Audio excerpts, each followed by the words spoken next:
ভিতর স্বার্থের বিষয়টা ছিল, কিন্তু এটা সবচেয়ে বড় দুর্বলতা ছিল যে এখানে আমরা সমঝোতার কাজটা করি নাই। আমাদের ভিতর তাড়াহুড়া ছিল। তাড়াহুড়া থাকার ফলে এই জুলাই সনদটা যখন বের হয় তখন এর ভিতর আপনার নোট অফ ডিসেন্টের কথাও জানেন, কিন্তু নোট অফ ডিসেন্ট বাদেও শেষ দিকে প্রচন্ড তাড়াহুড়া হয় এবং ওর ইয়েটা আলোচনাটা শেষ হয়। এর ফলে আমরা আবার যেটা দেখি, জুলাই সনদ স্বাক্ষরের আগের রাতে, যেটা আমরা যারা স্বাক্ষর করেছিলাম তাদের অজান্তে গোপনে 72 ঘন্টা ময়শ্চার সমৃদ্ধ লিলি বডি ওয়াশ শিয়া বাটারের গুডনেস স্কিন রিপেয়ার করে রাখে সফট ও গ্লোয়িং। বিএনপি চাপে জুলাই সনদের লেখায় পরিবর্তন আনা।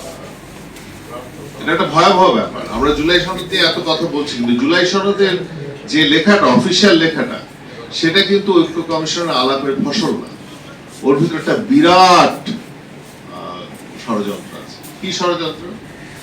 ষড়যন্ত্র হচ্ছে এই যে জুলাই সনদের প্রায় প্রত্যেকটা প্রস্তাবের শেষে লেখা আছে, আপনি দেখবেন যে প্রস্তাব বুঝলাম জুলাই সনদ এটা, কিন্তু কোন একটা রাজনৈতিক দল তার নির্বাচনী ইশতেহারে যদি অন্য কিছু বলে থাকে, তাইলে তারা সেই ইশতেহারে বলা জিনিসটাই পালন করতে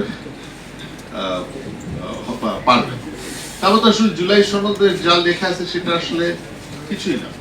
আমি সনদে যা, এবং এটা কিন্তু গোপনে করা হয়েছে, এটা কিন্তু আমরা যারা স্বাক্ষর করছিলাম তারা কিন্তু এটার ব্যাপারে কিছুই জানতাম না। 17 তারিখ স্বাক্ষর হয়, 14 তারিখ আমাদেরকে একটা ফাইনাল কপি দেওয়া হয় যে এই হচ্ছে আমাদের অবস্থা।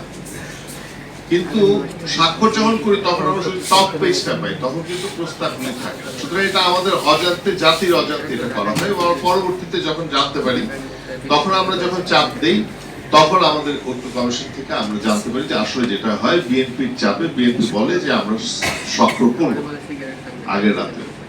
তখন তারা বাধ্য হয় যে এই ষড়যন্ত্রটা মেনে নিতে।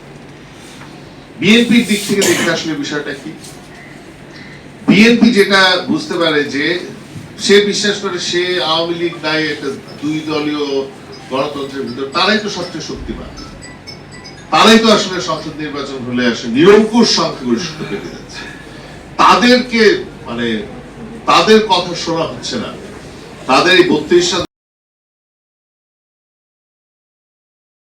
72 ঘন্টা ময়শ্চার সমৃদ্ধ লিলি বডি ওয়াশ শিয়া বাটারের গুডনেস স্কিন রিপেয়ার করে রাখে সফট ও গ্লোয়িং।